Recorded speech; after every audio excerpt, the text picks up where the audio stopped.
Yeah, buddy. Lightweight. Yeah, buddy. Lightweight. Yep. Can't be touched, can't be stopped, can't be moved, can't be rocked, can't be shook. We hot.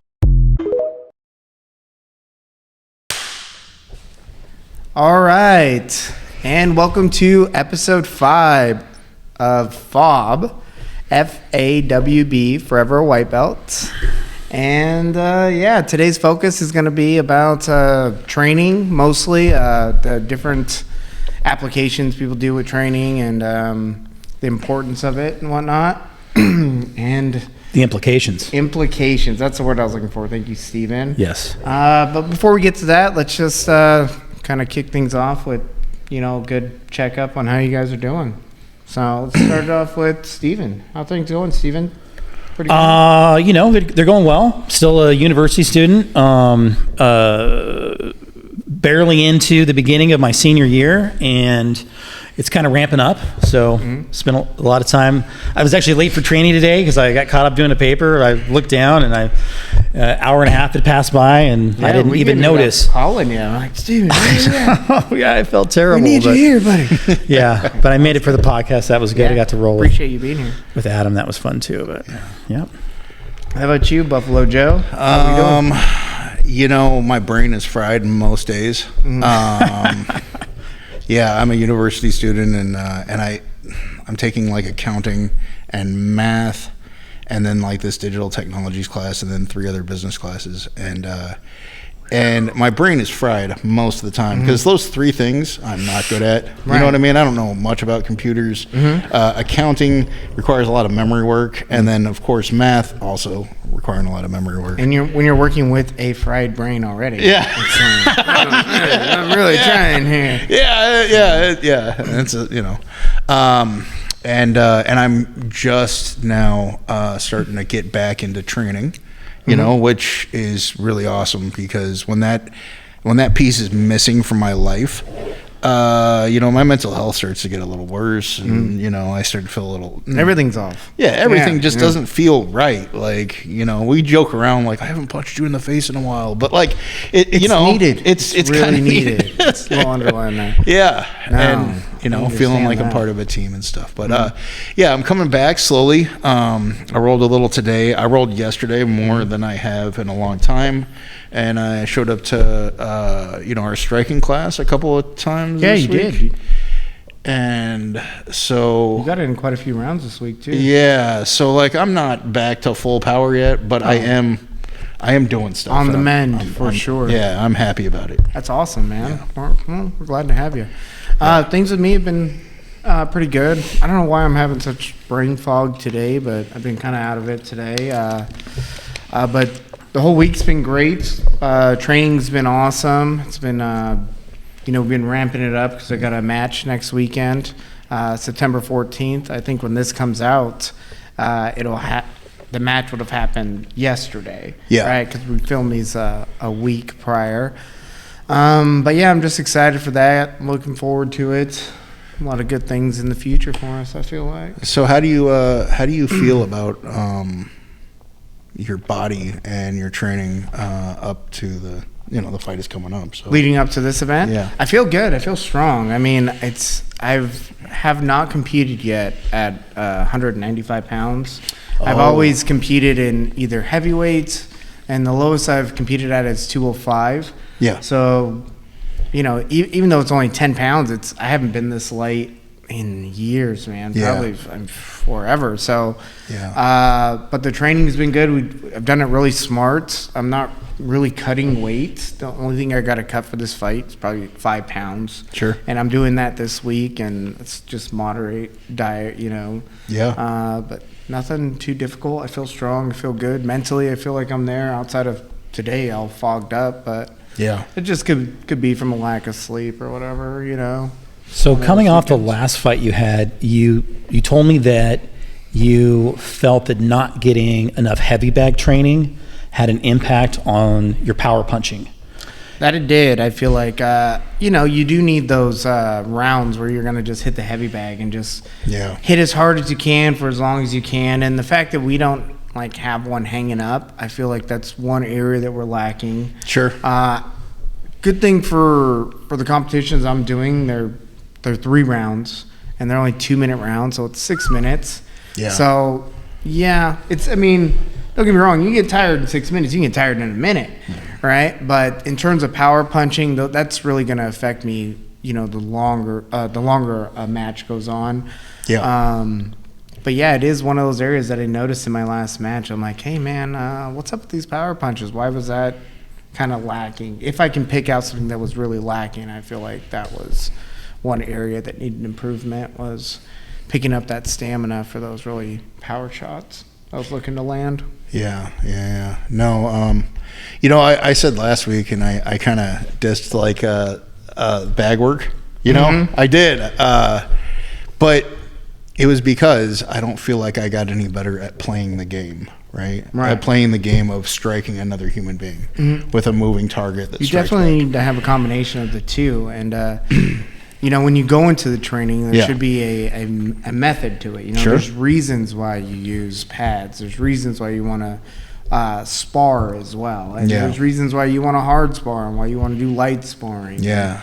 And work on flow. Same thing like when you're grappling. There's reasons why you want to do those really tough, hard competitive rounds. And then there's reasons why you want to go through it and just work technique or work a flow roll.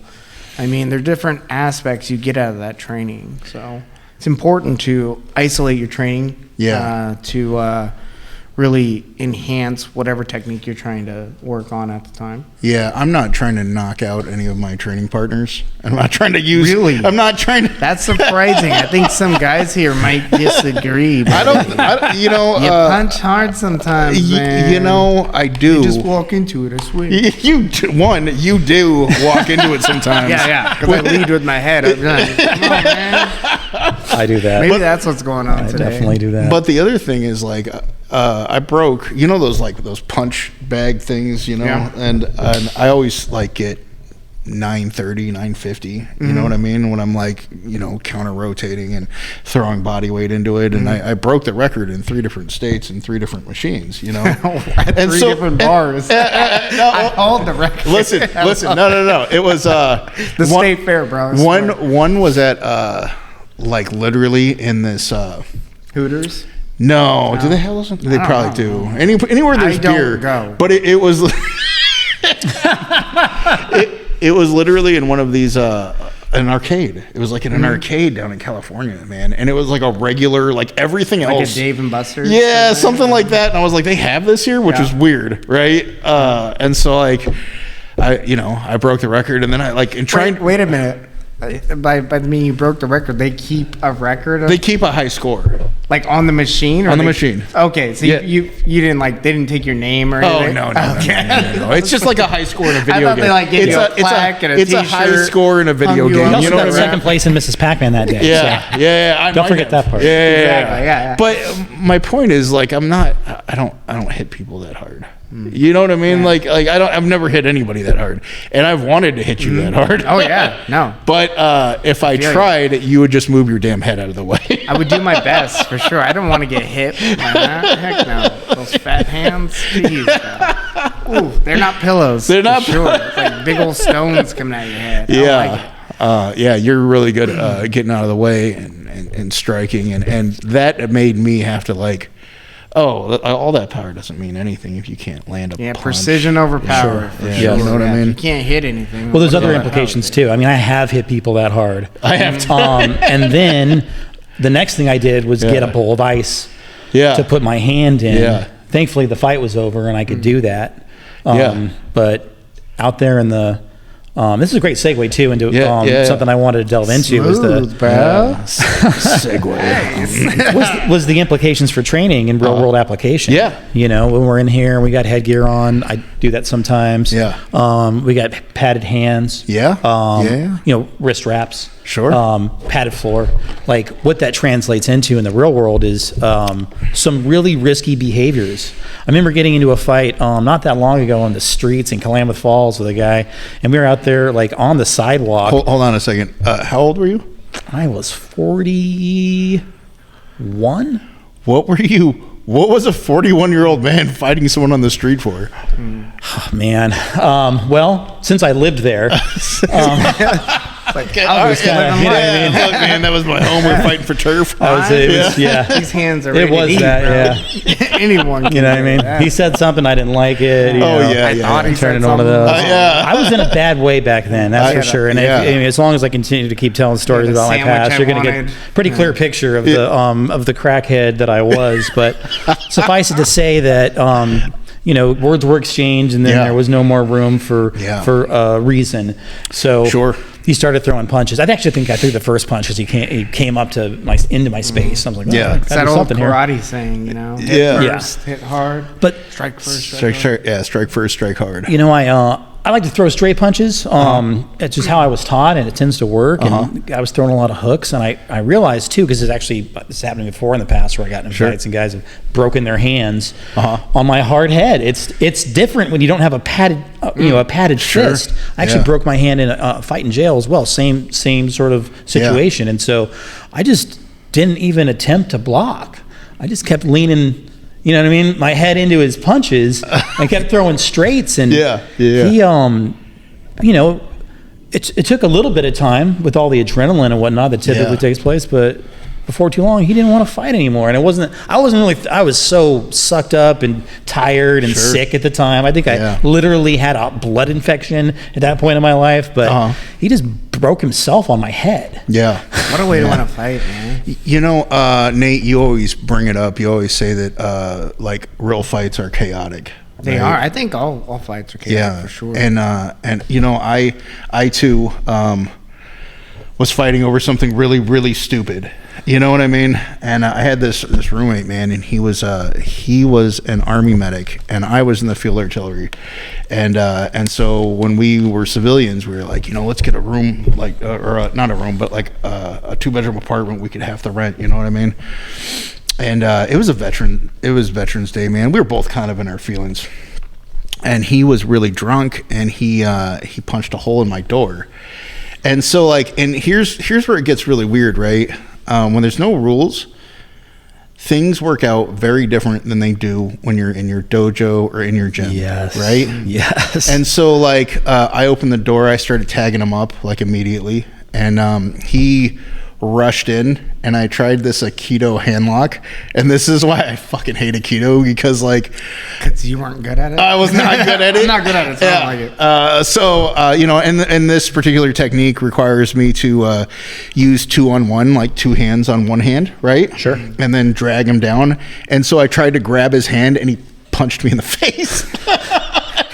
And I was like, oh, this 2-on-1 shit is, you know, it's kind of bullshit. And then we fought a little more, and he had about 6 months of training at an MMA school. I don't know which one. And we fell into the closet. He caught me in a triangle choke, which and he had by the way, he had a dead to rights. Like, you know, when you're about to go out. Yeah. And I was like, oh shit. So that window closing? Yeah. And what I did was I picked him up, his whole body up, while he was wrapped around my neck, and I just threw him against the wall. Yeah. And his head hit the wall, and then he unlocked, you know, and then I climbed on top of him and rained pain. But I thought that it was very interesting, right? That we both came in with this idea of what was going to work because of what we had learned, because of our experience, right? Yeah. And when it came to no rules, it worked out very differently, right? The reality of it all, right? Exactly. Yeah. I think that's a pretty common misconception, especially when you only train, let's say, traditional martial arts. Because in a lot of traditional martial arts, they do give you that philosophy of, like, you should be prepared for things like that, right? But they don't train that way, typically. Sure. Depending on what kind of school you're in, you know, they do a lot of like demonstration. They do a lot of that stuff. So they may have some body conditioning, but they don't do enough like flow sparring or anything like that. So there's usually pauses in between their strikes, and they have a misconception of like, I'm going to hit this person, and this person's going to go down, and this is going to be the end of the fight. Right. You know, they have singular techniques that Right. they tend to do, and that's kind of like you know, the difference. I feel like what they're missing compared to like let's say a sports gym where they train for the competition. Like, hey, you're gonna be in a fight. These things tend to go for a while. Yeah. You know, so I think you need a bit of both. Yeah. You know, you should train to end the fight in any way as fast as you can, especially when you're dealing in a reality-based situation. Sure. You know, and said there are no rules. So you don't know if that person has a weapon. You Yeah. don't know if there's another person coming. You know, the terrain could be an issue for you. Hard corners there's no ref there. I mean, if that guy would have put you to sleep, Yeah. you would have been at his mercy. Yeah. You know what I mean? Like, you Absolutely. Get so the stakes are a little bit higher compared to when you're in competition. You get knocked out. Typically, the ref will step in and you know, stop the match. Hopefully, Yeah. Usually, you're not fighting, you know, 2-on-1. Although Sure. they have had those matches now where they're Yeah. doing 2 guys on 1 Oh, or yeah. whatever, Yeah. 2 females on 1 guy. But typically, it's pretty. You know, you're going against somebody around your weight. Yeah. You know, about your skill level, roughly. So they try to make it as even as possible compared Sure. to in reality. Most of the times, especially when you're attacked, it's never going to be even. People Yeah. that attack you usually attack you because they have an advantage, Yeah. whether it be a physical advantage or they have a weapon or they have numbers on you. Right. So you need to be prepared for that. You need to have situational awareness. Yes. Always finding your escape routes. You know, learn how to train. Right. In you know, close quarters. You should train with weapons as well. Train with Yeah. I always suggest training with like a pocket knife or Yeah. something. Train with your firearm, stuff like that, which is something you may not get in a, let's say, just a competitive sports gym. Yeah. You know, Yeah. and I know for our gym, we're trying to find our place too, because we want to maintain that, what do you call it, the realism Sure. or authenticity of what we're trying to teach in martial arts. We want you to be able to come here, train correctly, and be able to use what you train here in a situation where it's hand to hand, and you may need to rely on that. Yeah. You know, and I want to teach you the most effective and quickest way possible for you to defend yourself and get away from the situation. But in that too, we also are training people to compete, and I feel like some of the big differences in the competition to reality is going to be the cardio aspect, really. In reality, usually the fight's over pretty quick. Yeah. So you don't really put the workout cardio you would into Yeah. like a Yeah. competition. Yeah. You know? Having said that, maybe you should. You Yeah. know? You should make it, if you're going to live the lifestyle, Yeah. you should make it that. But again, that's just how I view it. A lot of people are in it for different reasons. And I think we talked about that on previous podcasts as well. Yeah. It just depends on what you're trying to accomplish here. If you're looking for just a workout, then yeah, hitting some pads and hitting the bag and that stuff, that's going to be great for you. It's great, you know, Sure. for a workout. But just have that. Don't get into the delusion that just because you have some straight punches and it looks good and you can hit the bag pretty good, that you can, you know, defend yourself or you can fight. You have Right. some aspects of it, but you don't know what it's like. You don't know how you're going to react when you get hit. You don't know what's going to. You don't understand the chaos of everything yet. Yeah. You know, you haven't even really put yourself in that situation. So your training should match what it is you're trying to accomplish. And yes, and worse yet, Right. if you're, you could be a really competent Brazilian Jiu-Jitsu competitor Yeah.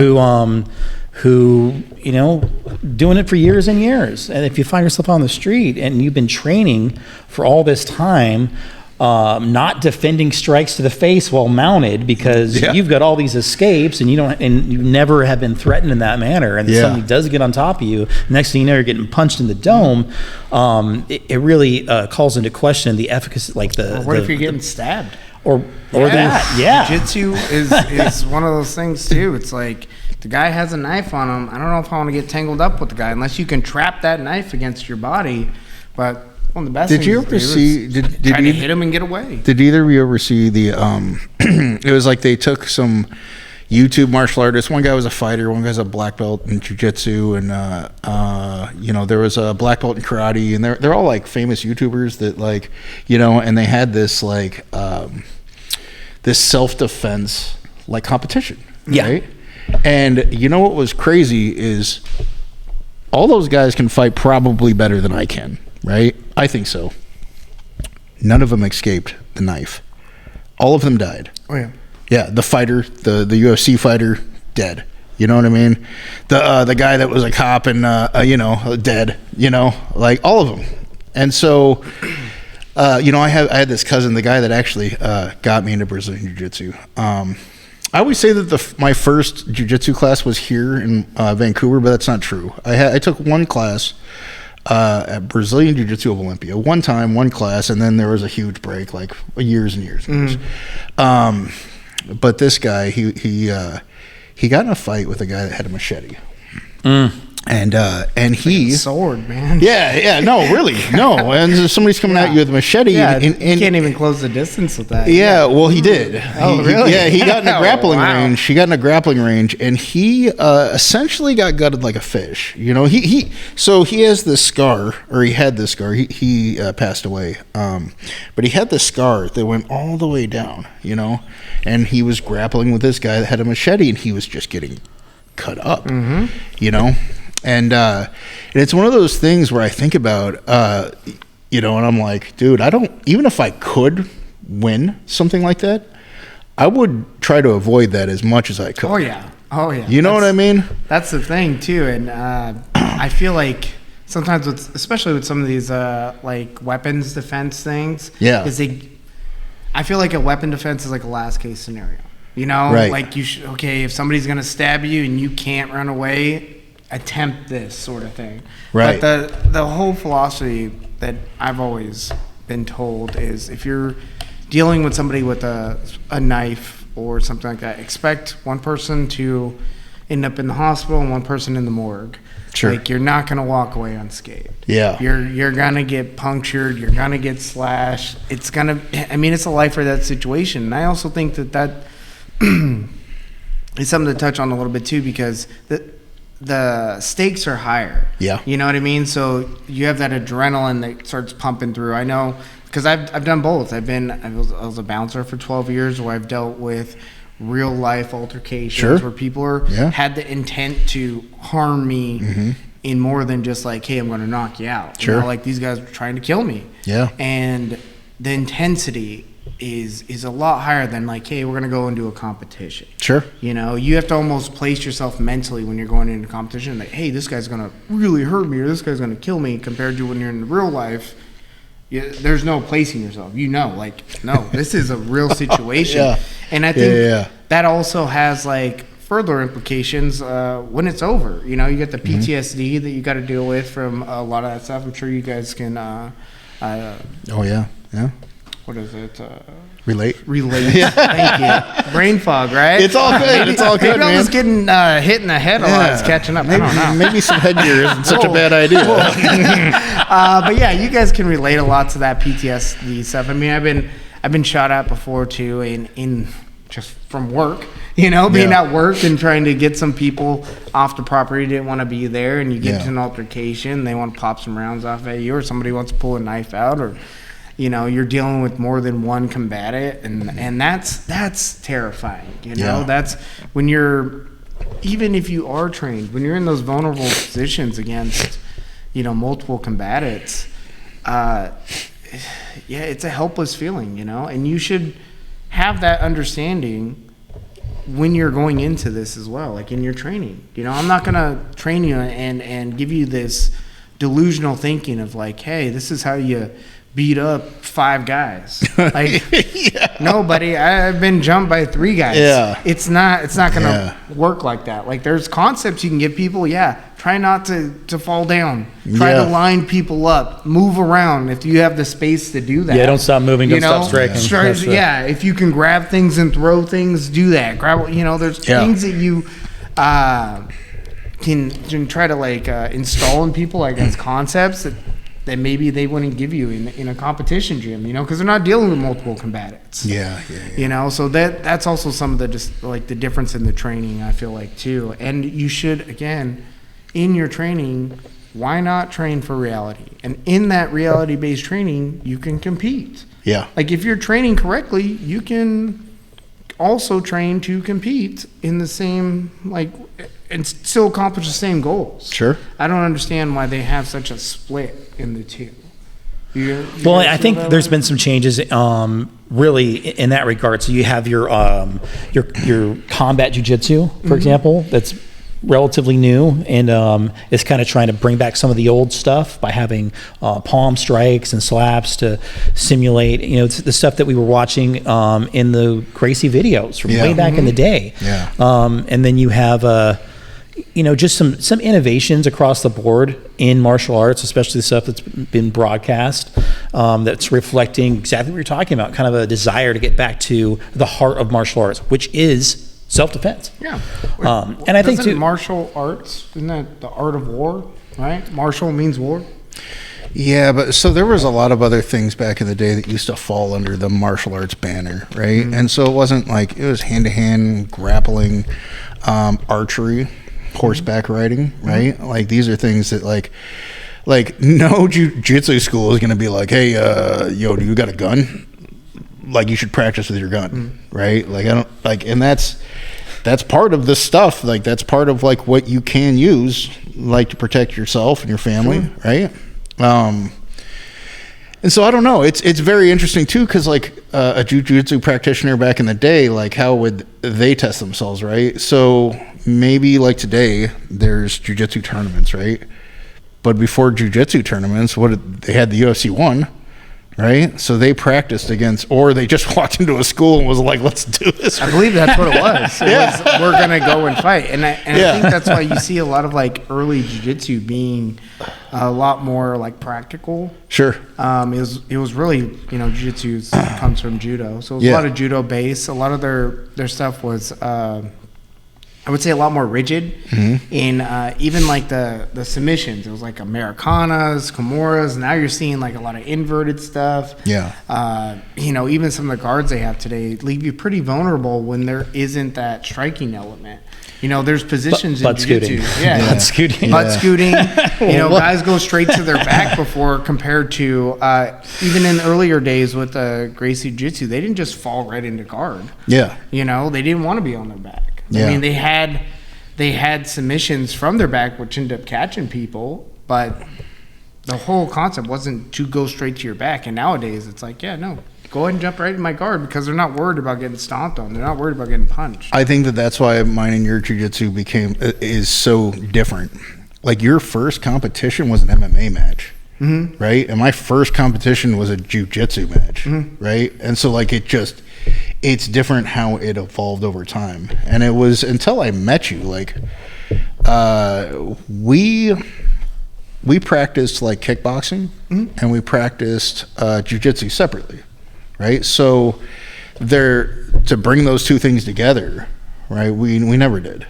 Yeah, and there is a invisible like techniques you have to learn to bridge those together. Right. You know, Yeah, like yeah. movements, keeping your hips away. I mean, learning how to take down defense, learning how to stand back up, learning Yeah. how to strike when you're on the ground. Right. You know, Yeah. finding your angles when you're doing that. Yeah. And so that you're not throwing yourself out of position to get submitted too. Like you still got to be able to strike and keep your elbows in as well. Yeah. Like that's all something that if you're not training to do, when you get into it and you're gonna naturally fall into what you train the most, right? So if you're not training that, you're gonna either be at a disadvantage or you're gonna miss out on those opportunities to exploit the person when you're having to go against them. Sure. Yeah. Yeah, I think that I mean training has evolved over time, and so here's the other thing, man. Whenever there's a sport, right? Because you talked about how jiu-jitsu came from judo, but what happened to judo was it became like a throwing factory, Yeah. right? Like you come here, you're going to learn to throw. That's what we do now. It was like you get points. It ends the match if you Right. get a solid throw on a guy. You end the match. Yeah. And so it became so specialized that it cut like all the fat so that it could become specialized.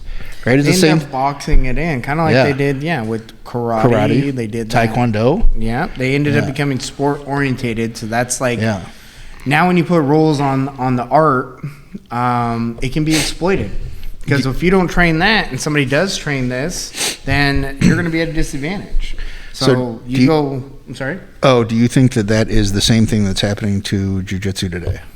I believe it's starting to. Yeah. Like, give it another 20 years and we'll see. I mean, I think jiu-jitsu is also one of these things that, because it is being used, let's say in like a UFC, it's being used in Sure. MMA, Yeah. that you're having enough people with the crossover that also strike and use jiu-jitsu that they're like, no, you got to have both. Yeah. You can't just stick to just jiu-jitsu compared to, traditional art, or let's use taekwondo.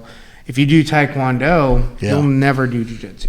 You can Yeah. just stay in that realm of just this. Now, having said that too, if all you're getting into martial arts to do is just to get a workout and just to roll and stuff like that, and that's what you want to get out of it, Yeah. yeah, jiu-jitsu is great for that. That's all you want to do. Perfect. I always say But- that my retirement plan is to go back to Tai Chi.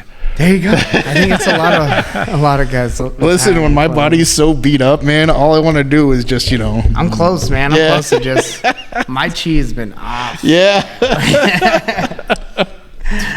Yeah. But I really think that you should evolve your training. My personal opinion, but again, it all depends on what you're trying to get out of it, man. I mean, a lot of Yeah. people they just want to be enthusiasts, they want to be hobbyists, and there's nothing wrong with that. If that's what it is you want to do, then sure. But again, don't have that disillusion that because I do this once a week, or I do a cardio kickboxing class that, hey, I'm gonna be able to defend myself if somebody attacks me. Like, that's not gonna be the case. No, You and don't ultimately, train- you're responsible for the quality of your training. You're responsible. So if you find yourself at a school and you're paying your dues and you're showing up in your training and you feel like there's something missing, then it's up to you to go out there and get it. Yeah. Whether that's Yeah. having a conversation with your instructors, whether that's finding a way to integrate something new into your training, Yeah. it's up to you. And I think that's why competition has been so healthy for us, is because competition actually puts our feet to the fire a little bit. That's relatively safe. Like I said, we talked about why it's somewhat safe, but we can really test what it is we train here. Yeah. I can put you guys in a competition and be like, hey, Yeah. what I've been showing you, go see if it works. Yeah. Here we go. And then we can also see like what it is we need to evolve, or what it is we need to work on. Like, why are all of our guys getting taken down so easily? Maybe we should focus a little bit on our takedown defense here. Sure. You know, like that helps us as a school too, and as our little martial art community to help evolve. And that's the beauty of competition. You know, and that's how I view competition. I don't view it as a way to inflate my ego anymore, or get the glory out of it. I don't even see it as a way to make money. Yeah. It's just one of these things that I enjoy doing, and it helps me evolve and maintain my skill set. Sure. Yeah, I think that competition was really good, and it really it showed me every time it showed me something new. Mm-hmm. So the first time it was like, hey, wait a second, I don't have any takedowns. Oh, I don't have any takedowns, and I'm Now trying. you need to know what you got to work on. No shit. Oops! I walked into this place and I didn't know a single takedown. It's a little different when they don't start on their butt. Yeah. Like, oh, What do you mean we're not starting from our knees? start to look over at your coach. Hey, coach, what do I do? Yeah. Take the guy down, I guess. Just hug him. Yeah. Hug him. And as time goes forward, man, I hope that I continue to evolve. Mm-hmm. That's my goal, is to always just keep evolving. That was why I tried so many schools or different arts. That's why we and you met. And this just evolved. Yeah, it brought us all together. I mean, that's what our training has done. It's really brought us all together, and we all have different reasoning for our training. I mean, like I said, I'm still competing. Yeah. I'm still. I still want to train for life. Sure. I guess for real usage of this as well. But I also like to go and compete. Yeah. And you guys don't compete anymore, but Yeah, I you don't still want to be able to be effective out Yeah. in the real world. Yeah. So we have to still train a certain way, right? Yeah. Or it's not going to be applicable in the real world, I guess. I don't know. I think when I'm healthy again, I'll compete. I'll compete again. You think so? Oh, I think so. Oh, all right. But man, I've been banged up. I've been banged up for a minute, dude. Oh yeah, get into that Masters division. Yeah. What do you guys? Yeah. How do you guys feel about the sparring? Let's talk about some sparring because Okay. I know we've had a little bit of controversy with some sparring here and there. Do you feel that there is a need for, let's say, let's get your input on sparring. How do you feel about it? Listen, man. What do you think we should I've been watching YouTube and looking at guys that were like professional fighters and other martial artists, and I'm trying to develop my own opinion on it. And what I know for sure is I don't want brain damage, Anymore? going through life. I don't want more brain. I don't want more brain damage. I Right. already got enough. But the other thing is this: if you're sparring light every single time, and you don't ever have any intensity, like what is that? What is that? Are we just the equivalent of point sparring karate? Just a different banner, right? Like. We just say, oh, we're a MMA kickboxing school, but we always spar so light that you might as well be point sparring. That's a little weird, right? I think there's a difference between 50-60% sparring and point sparring. Yeah. I think there's a big difference. Okay. I'm not even talking about what we do here. I'm talking about if that's the route that we took, right? If that's the route we took. At some point, I don't know. I like the fact that we can get down here, and we can start throwing hard punches sometimes. Not all the time. I don't want to do it every single day. You know what I mean? Once a week is cool for me. And taking it light the rest of the time. Yeah. But there was this boxer, man, and I'm really bad with names. So if I ever reference some YouTube guy, he's out there somewhere. I just don't. I don't know what his name Jake is. Paul. That's who we're talking about. Yeah, that's always who we're talking about. No. But he talked about how if you don't have a fight, you shouldn't be sparring hard. And I'm like, hey, dude, you're a guy that sparred a lot, right? Everybody that says this weird shit about you should shelve your ego and not spar hard. These are all guys that sparred hard a lot or had an enormous Looking ego. back on it, yeah. Maybe I shouldn't have done that for 25 years. 25 years. It's like every other aspect of training, right? It's a risk versus reward Sure. equation. Yeah. So you have to assess that individually, Yeah. and it kind of depends on what you're doing, outside of here. Sure. Yeah. I need every ounce of brain power that I have. I feel you. Right now, some of these subjects that I am studying, they're deep.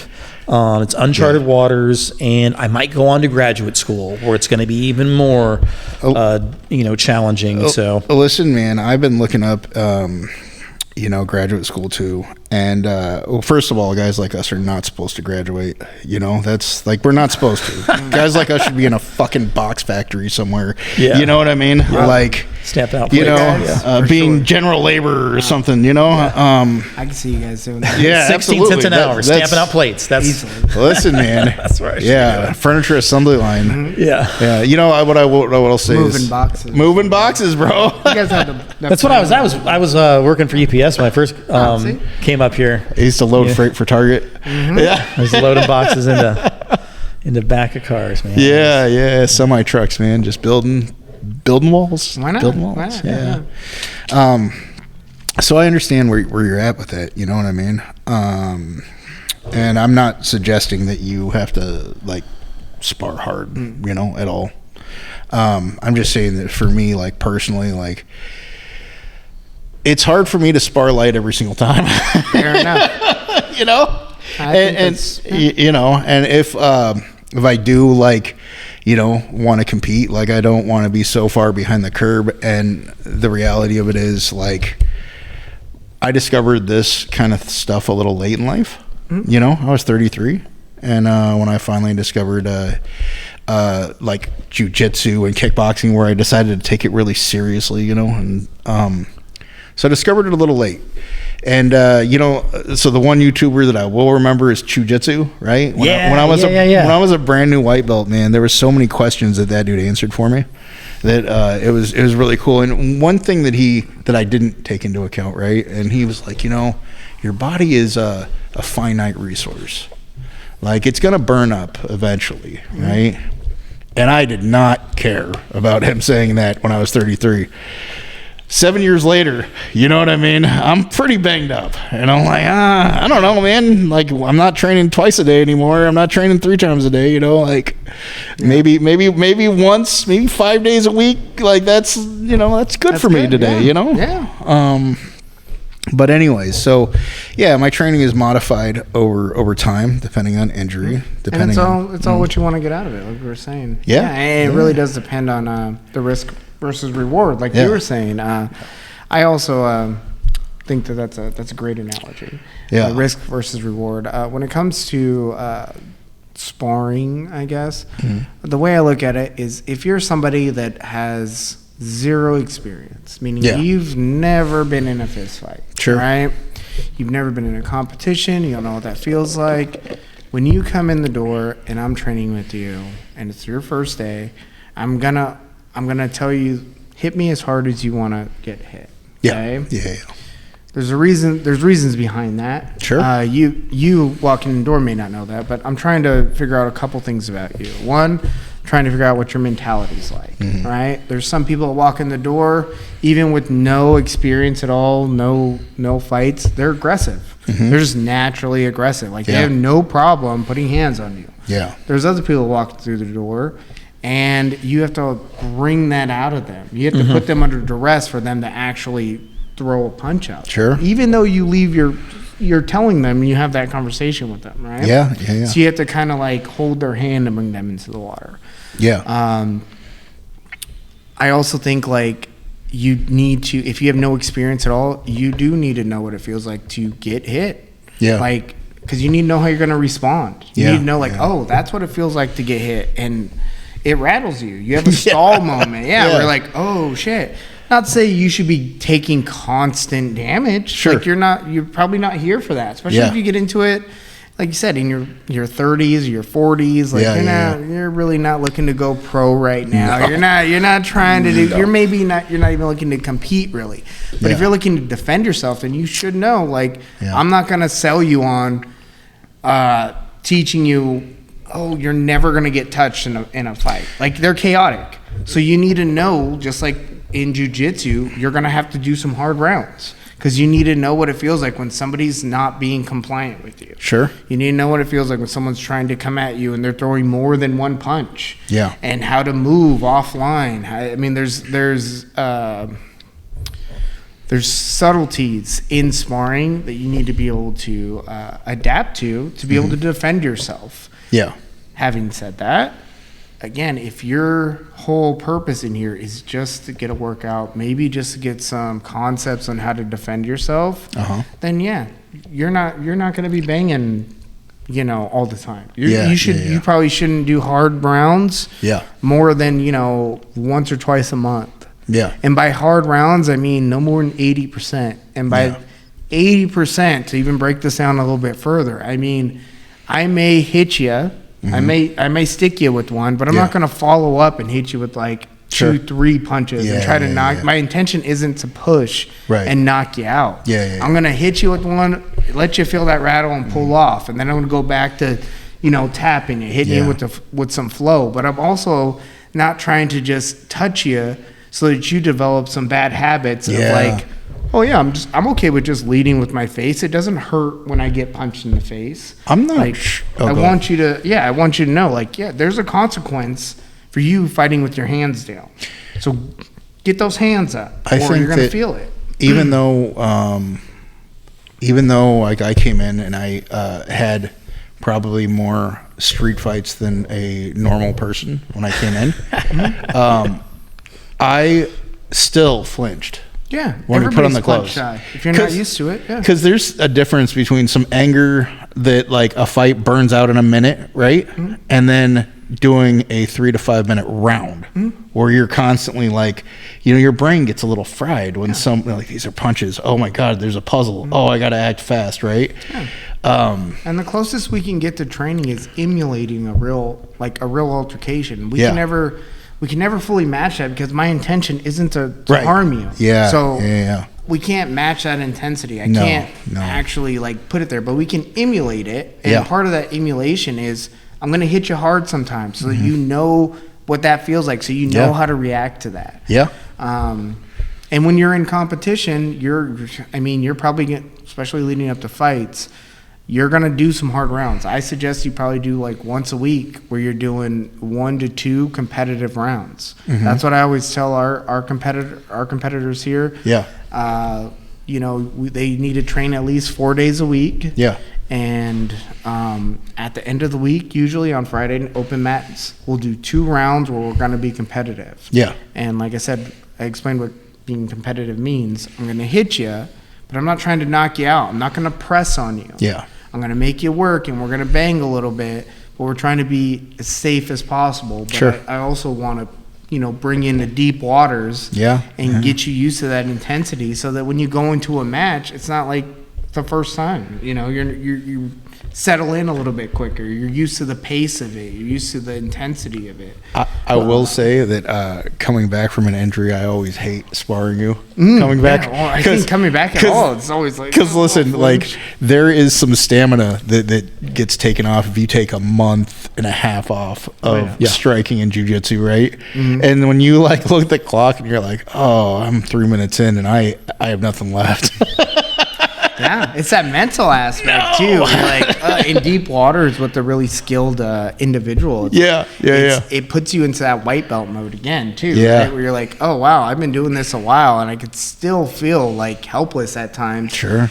Based off of fatigue. I had a football coach that told me in high school. He said fatigue makes a coward out of everybody. Sure. And I think that's really true. I mean, the more tired you get, the more that little voice in your head's like, oh man, I really don't want to be here. I don't want this to happen anymore. You know what's funny is your muscles like require oxygen to move around. So if you're like real big and then you get gassed, like your muscles don't even they don't matter. They do not matter. Well, they matter. They just matter against you. Yeah. Well, it's always so surprising to me how people forget to breathe. During those high intense moments, you just hold your breath and not realizing like you're actually working against yourself. You need oxygen, and that's another reason why when guys are leading up to competition, I have them do a lot of sparring. It's so that you can get comfortable in the fray of it, so that you can control your breathing. You're not being tense the whole time. You're able to find your holes, relax, and then explode. Well, ultimately, there's a simple truth to this too: that you're never going to be a great fighter without getting beat up. Like you must. If your intention is to be a good fighter, you must. I repeat, must accept that simple truth. Yeah. I had one of our old coaches. I was going into a competition, and I asked him what mentally, coach, because my biggest Achilles heel has always been it's been cardio for one. Shape. That's everybody's Achilles heel. But I'd say on the mental aspect is I have a bit of a stage fright. And in the competitions I was doing, they're fairly big competitions, and there's 700-800 people there. So I'd get a little bit of stage fright, and I'd ask him. I was like, what did you do, coach? Like, how did you mentally prepare for this? And he told me, you're already dead, so what does it matter? And that was his advice for me. Like, accept it. You're already dead, man. What does it matter? Just settle in, relax, do what you train to do. And the more I trained, the more I was able to just this is just part of it. This is just, there's nothing, that there's stakes on the line, but I do this shit all the time. There's nothing like new. So that helped a lot though, with that constant training. Under pressure all the time, that pressure becomes more manageable. Sure. You realize that a lot when especially in jiu-jitsu, and I think that's why jiu-jitsu is so popular and why you see guys progress in jiu-jitsu that you wouldn't necessarily see progress in other arts at the same rate. Well, yeah, 2 okay. years of jiu-jitsu, Yeah. when you do, well, okay, I'll put it to you like this. A jiu-jitsu purple belt would be the equivalent of a black belt in other arts. That's true. Yeah. Yeah. And any other art, by the way. Because you're constantly putting yourself under the, like, in pressure situations. Yeah. You're constantly sparring. In, like, traditional gyms, you may go through, like, oh, we spar once a month here. Or they go to a Yeah. competition. They do point sparring. They may, Sure. but they're not really progressing. You know what I mean? Yeah. Which, yeah, you've done Taekwondo for 10 years. You were the same skill set you were 5 years ago. Maybe even you digress a little bit because your body can't do those jumping spin kicks now, you know? Yeah. So, yeah, you definitely got to gear your training for what it is you're trying to accomplish. Yeah. And, yeah, that's been kind of... Yeah, I think that like throughout my life, training has changed like quite a bit. Mm-hmm. You know what I mean? And I always look back to like my training in Jeet Kune Do, and I was like Jeet Kune Do. And like I said, what I will say is that we sparred and we even rolled when it was like the 2 weeks or whatever when it was jiu-jitsu. But what was that jiu-jitsu like? Well, when I look back, I was like, those guys didn't know. They didn't do jiu-jitsu. No, they wrestle. You can't be everything, right? It's difficult, for sure. And yeah. so we weren't getting jiu-jitsu training from a jiu-jitsu black belt. We were getting jiu-jitsu training from one guy that had a black belt in karate that took up Jeet Kune Do, and then one guy who was like the Sifu. He was a Jeet Kune Do guy, and I think he had a background in something else, but I don't remember what it was. Probably something pretty similar to karate, I think. And so these guys, I don't know if they were like looking up videos before they went to go teach this class. I don't know how Nothing that wrong all. with that. Yeah, there's nothing wrong with nothing that, wrong Joe. with it. No. Stop that. There's a lot of good information on YouTube. Yeah, no, All right? but I'm saying that I don't think that the jiu-jitsu training was the quality that when you go to a real jiu-jitsu school, you know. Yeah. And when I look back and I'm like, oh man, I didn't know crap then. But you're sold on that like almost unrealistic delusion of like, oh, this will save you. There you go. That's what you need. Well, yes. And what I will say is like, when I used to talk about it, I was like, man, we went over jiu-jitsu. We went over, some Jeet Kune Do technique. We went over some stick and knife fighting. Like Jack of all trade and a master of none. And so, but when I look back today, I'm like, oh, you guys did like a 2-week crash course and learned a few techniques and moved on. Like, do you even remember any of that? You definitely weren't good enough to pull any of that off in a fight. So how much did that really help you?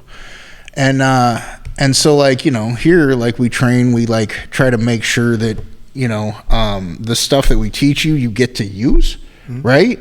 Almost like immediately. And, so I don't know, man. Training just like continues to change. Thankfully, we're a small enough gym to where we can kind of gear a lot of our training to fight to your strengths. You know what I mean? Like, how can I put that? Let's take Big Ugly, right? Big Ugly, big guy, 6'2", 280 pounds when I met him. He's 250 now. But he had I thought he was 6'4". Is he 6'4"? I thought he was 6. I don't know. He's a big old boy. He's a taller big than old me, boy. 6'4". Yeah, Big guy. Athletic for his size. Absolutely. Right? He had a wrestling background, wrestled most of his life, had probably, I think when I met him, had like 2 years jiu-jitsu. Yeah. So he had some submissions, probably about a blue belt jiu-jitsu, had wrestling, had no hands, right? And Not really. he was strong. Extremely, Yeah. It's a big guy, extremely strong, extremely agile. I mean, like I said, I'm saying 280, but 280 that can move. Doing cartwheels and shit. Like this guy's, he can move. He threw me. Oh yeah. Yeah. Oh yeah. I didn't know that I could be thrown like that. So gearing up for his first competition, Yeah. which we'll get into more of this next week when he's on, by the way. Yeah. That's a good segue into Big Ugly will be on next week. Yes. So that should be fun.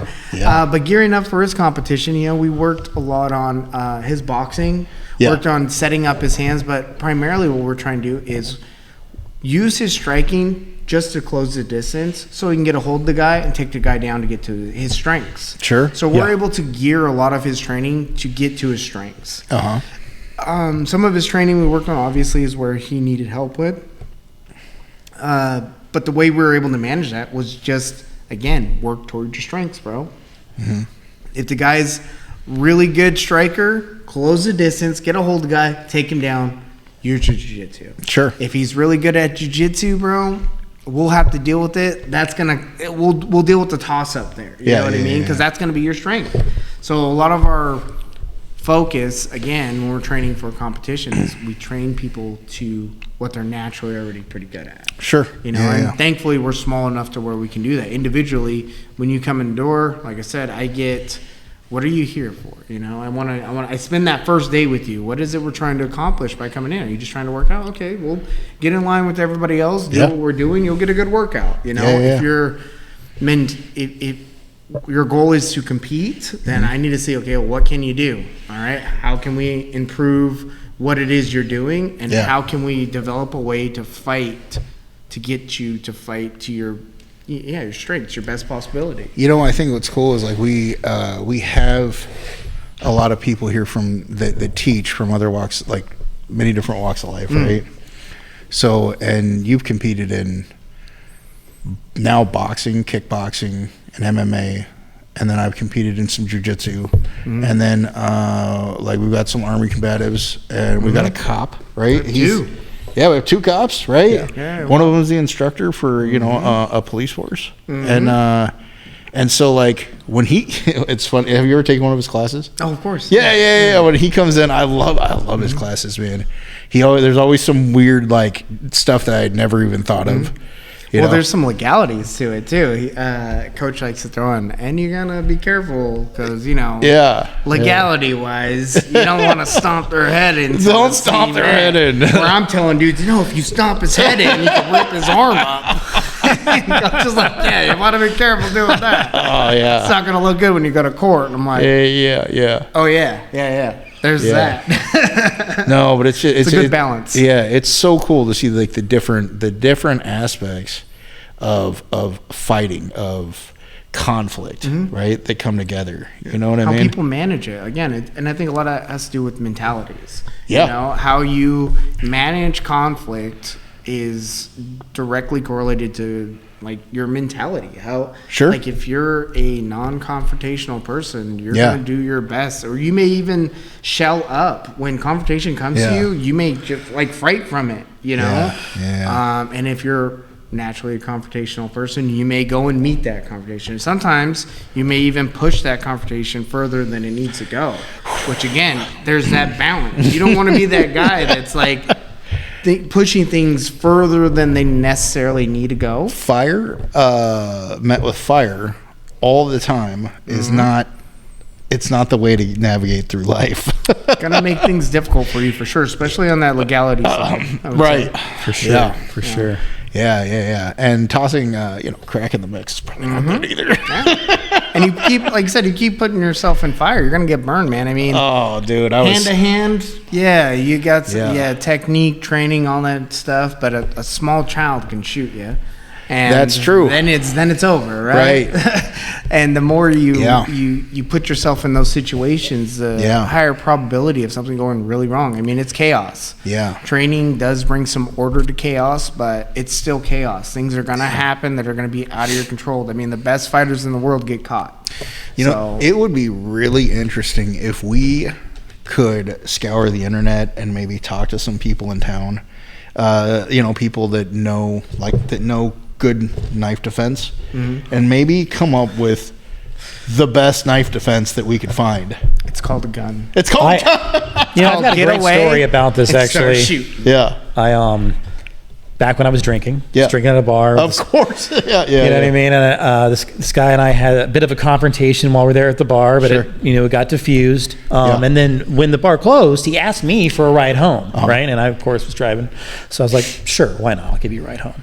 Well, as I'm driving to where he told me to go, right? I get there, and I'm like, all right, here's your stop, get out.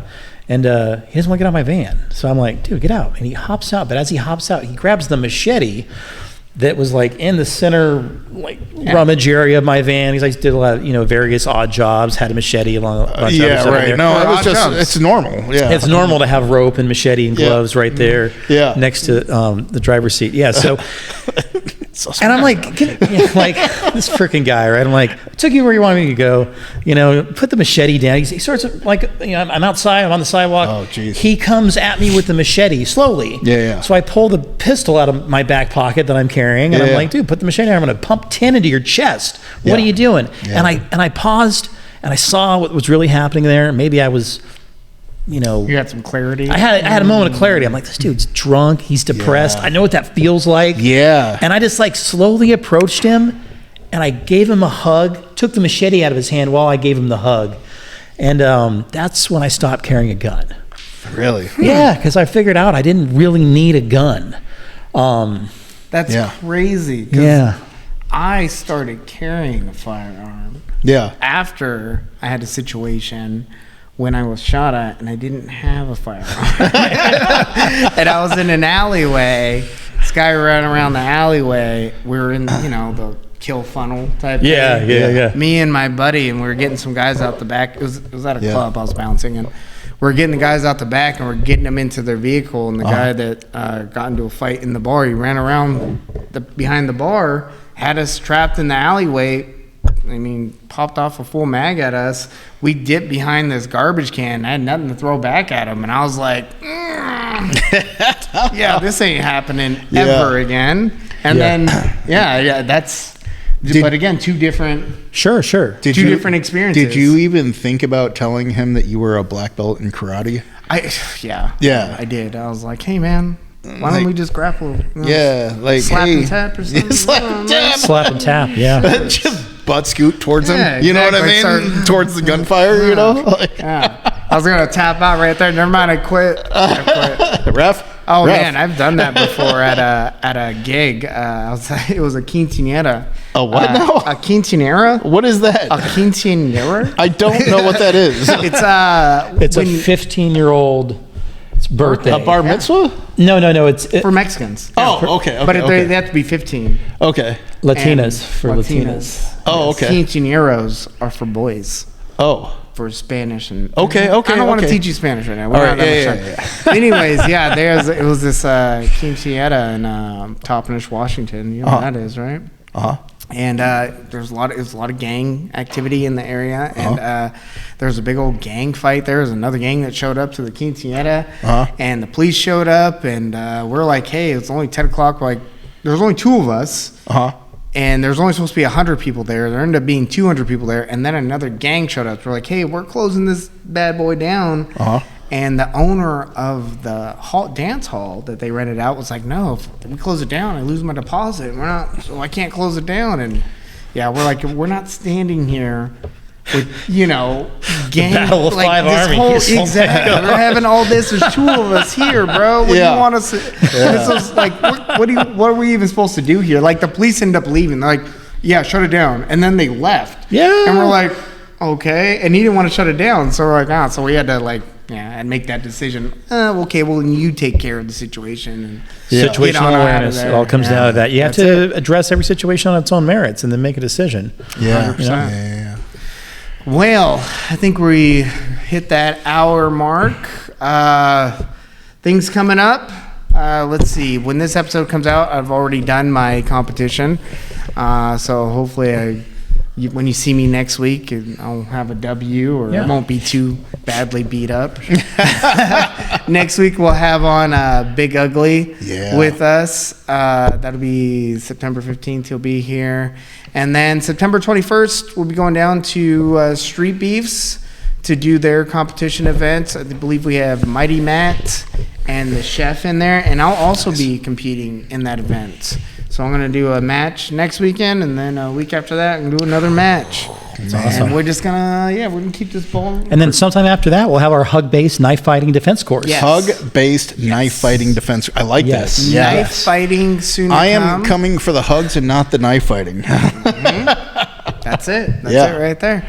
All right. What else do we have going on? Anything coming up for you guys? No. Nothing? No. All right. Well, please like, share, and subscribe, guys. I hope you enjoyed the episode. Thank you very much.